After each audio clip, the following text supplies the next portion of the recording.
Dear students, in this module, we are going to talk about the industrial and post-industrial societies.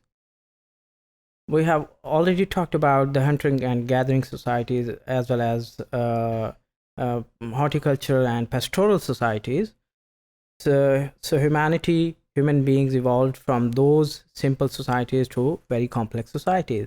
When we talk about the industrial societies, we can see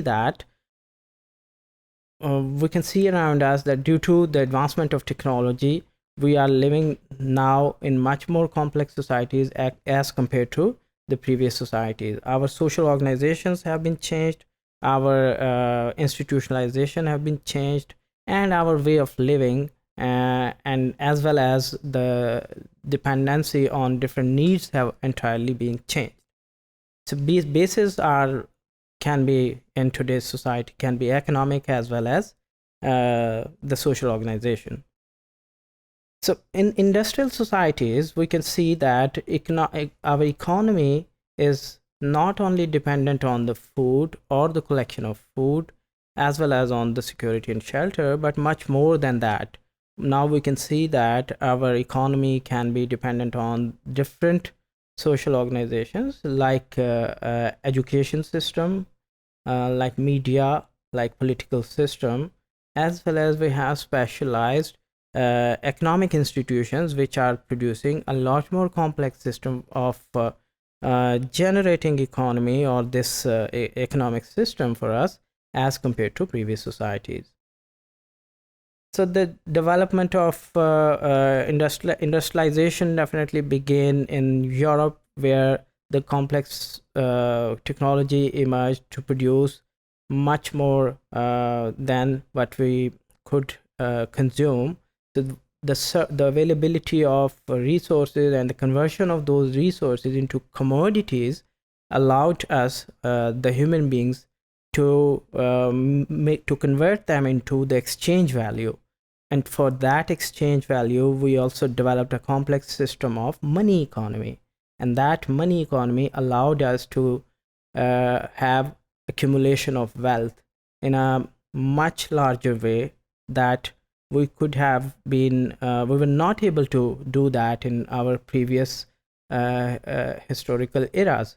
Why? Because we were unable to convert those values into the monetary values, which because the surplus food and the surplus commodities are available, which can be sold in the open or free market to convert it into the economic values.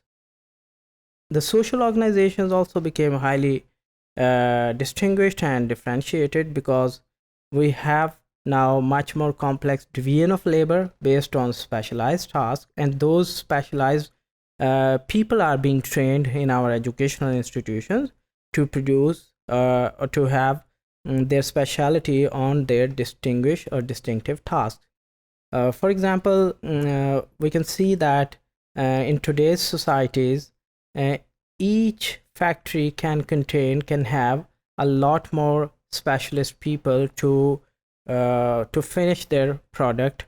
And by the time the product comes to the market, it passes through a lot of hands which can manage the production process or the production system at each distinguished stage by finely tuned processes or tasks.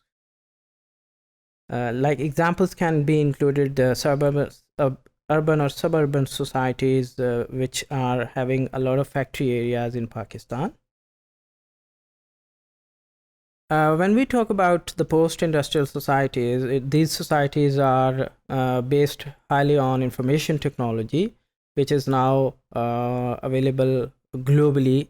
And we can see that in post-industrial societies, a lot of dependence is on communication, on information, and on media or social media technology. So these societies can play are playing a vital role to produce creativity, innovation, and invention in almost on daily basis, which is taking to our societies to a maximum level of specialization, as well as division of labor. So education is increasingly becoming much more important in these societies because every specialist of information technology need to be trained in highly specialized skills and tasks. So examples can include people um, working in information technology industry, like Bill Gates, as well as people who are also working in Pakistan-based media industries.